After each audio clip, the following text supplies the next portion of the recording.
Je m'appelle Denis Mukwege. Je viens d'un pays le plus riche de la planète. Pourtant, le peuple de mon pays est parmi les plus pauvres du monde. La réalité troublante est que l'abondance de nos ressources naturelles, or, coltan, cobalt et d'autres minéraux stratégiques, alimente la guerre, source de la violence extrême et de la pauvreté abjecte en République démocratique du Congo. Nous aimons tous les belles voitures, les bijoux, les gadgets. J'ai moi-même un smartphone. Ces objets contiennent des minéraux qu'on trouve chez nous, souvent extraits dans des conditions inhumaines par des enfants jeunes qui sont victimes d'intimidation et de violences sexuelles. En conduisant votre voiture électrique, en utilisant votre smartphone, en admirant vos bijoux, réfléchissez un instant au coût humain de la fabrication de ces objets.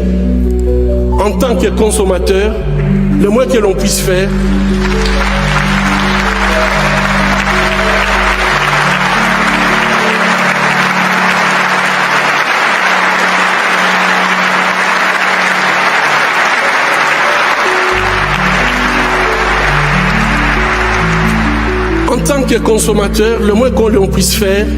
est d'insister que ces produits soient fabriqués dans le respect de la dignité humaine.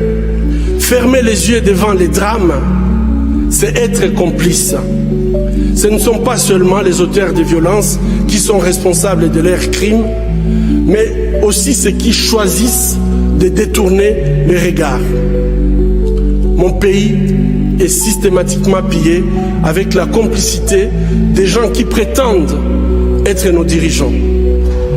Pillés pour leur pouvoir, pillés pour leurs richesses et leur gloire, pillés aux dépens des millions d'hommes, de femmes et d'enfants innocents, abandonnés dans une misère externe, tandis que les bénéfices de nos minéraux finissent sur les comptes opaques d'une oligarchie prédatrice. Cela fait 20 ans, jour pour jour, qu'à l'hôpital de Panzi, je vois les conséquences de cette mauvaise gouvernance de mon pays. Bébés, filles, jeunes femmes, mères, grand-mères, et aussi les hommes et les garçons violés de façon cruelle, souvent en public, en collectif, en insérant du plastique brûlant ou en introduisant des objets contondants dans leur partie génitale. Je vous épargne des détails. Le peuple congolais est humilié, maltraité, massacré depuis plus de 2 décennies au vu et au su de la communauté internationale. Aujourd'hui, grâce aux nouvelles technologies d'information et de la communication, plus personne ne peut dire « je ne savais pas ». Avec ces prix Nobel de la paix, j'appelle le monde à être témoin et je vous exhorte à vous joindre à nous pour mettre fin à cette souffrance qui fait honte à notre humanité commune. Les habitants de mon pays ont désespérément besoin de la paix. Mais comment construire la paix sur des fausses communes? Comment construire la paix sans vérité ni réconciliation?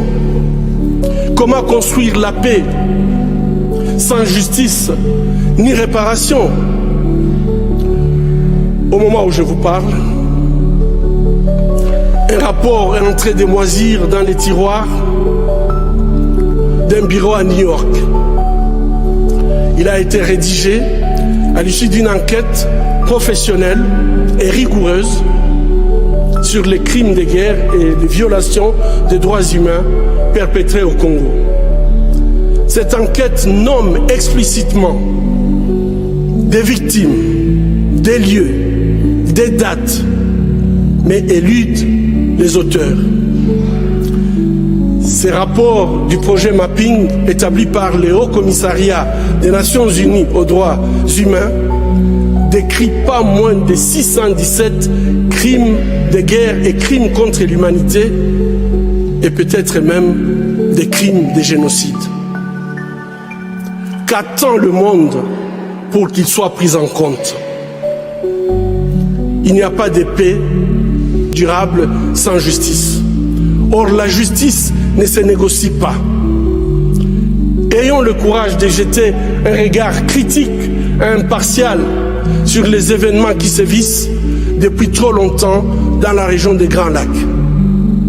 Ayons le courage de révéler le nom des auteurs des crimes contre l'humanité pour tout simplement éviter qu'ils continuent d'endeuiller cette région martyre. Ayons le courage de reconnaître nos erreurs du passé. Ayons le courage de dire la vérité et effectuer le travail de mémoire. Chers compatriotes congolais, ayons le courage de prendre notre destin en main. Construisons la paix. Construisons...